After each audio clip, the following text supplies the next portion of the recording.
I thought I had it all together, but I was led astray the day you walked away. You were the clock that was ticking in my home. Ladies and gentlemen, love's so hard to find. we got him.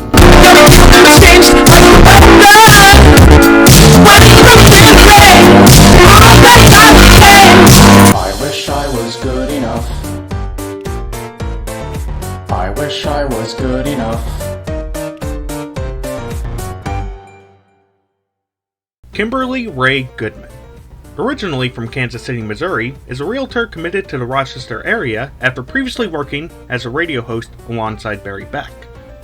The duo were fired from 98.9 The Buzz back in May 2014 after spending 12 minutes ridiculing a transgender high school student and labeled people seeking gender reassignment therapy as nutjobs, whilst Aerosmith's Dude Looks Like a Lady played in the background. I'm personally glad I don't have to hear those two fuckers on my local radio station on my commute from home to the Rochester Institute of Technology and back. Instead, they are replaced by Scott Spezzano and Sandy Waters, who currently host the Breakfast Buzz. Mom and I really enjoy their conversations on our commutes, and occasionally we'll also participate in their judgment zone, where on certain situations we'll vote jerk or justified. After issuing a public apology in September 2014, Kimberly and Beck moved to the iHeart radio station 95.1 Rochester until June of last year, when she repeatedly referred to the N-word when talking about a Rochester couple that appeared to have been attacked by a bunch of looters.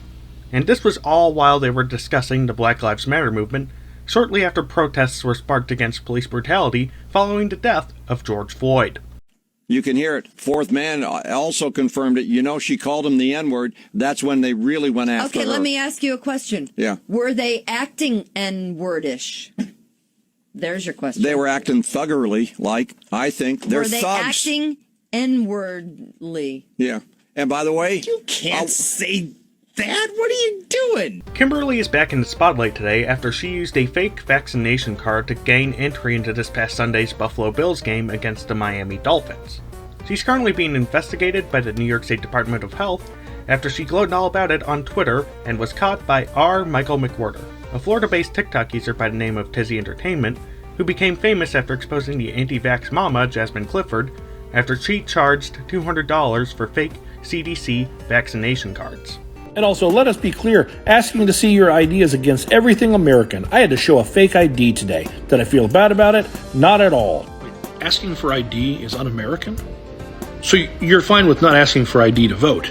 Because this tweet claiming that people should be voting in person seems to indicate you think they should be there so they can prove who they are. Now, at the time of the incident, Highmark Stadium required anyone 12 and older to provide proof of vaccination to be permitted entry to Buffalo Bills games. Here in New York State, this can be done by showing either a vaccine card or a digital Excelsior pass. Kimberly instead chose to use a falsified government document, which is considered a violation of federal law, as it misrepresents the official seal of a U.S. agency like the CDC. And because she openly admitted to the crime via Twitter, she could face anywhere from a $5,000 fine to 5 years in prison. This is a prime example of vaccine hesitancy, which during the thick of the pandemic was amplified by many conservative news outlets who pushed conspiracy theories such as the vaccine's also being used to implant microchips into people so global elites like Bill Gates can track them through 5G networks.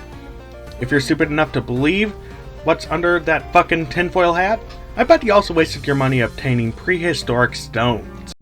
Anyways, I bought a whole bunch of shungite rocks. Do you know what shungite is? Anybody know what shungite is? No, not Suge I think he's locked up in prison. Talking shungite. Anyways, it's a 2 billion year old like rock stone that protects against frequencies and unwanted frequencies that may be traveling in the air.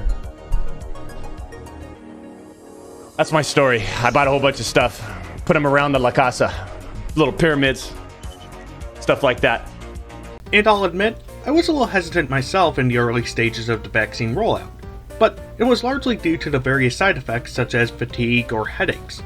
But unlike all the fucking Karens out there who ignored their doctors and instead chose to follow the absolute quackery statements listed on nojabforme.info, I later grew a set of fucking balls and got vaccinated just to get out of the mess we're still technically dealing with to this very day! I chose to become a member of the Pfizer gang, not only because I wanted out of this fucking mess, but also because I currently reside with 2 breast cancer survivors, my mother and my grandmother. I wanted to get the shot as early as possible, not only to keep myself safe, but the people around me as well, even to the point of also receiving a booster a few weeks ago, as I'm technically overweight.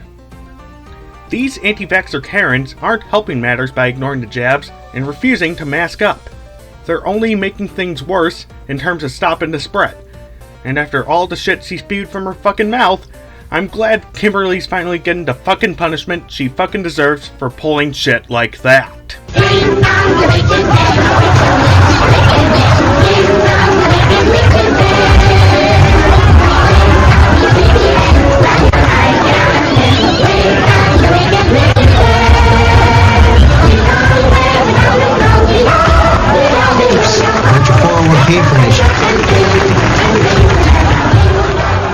Thank you guys so much for watching this video. Make sure to give it a like and feel free to provide suggestions on what you would like to see in the comment section down below. If you want to see more content from me, please hit that subscribe button and the adjacent bell for upload notifications, and I will catch y'all later.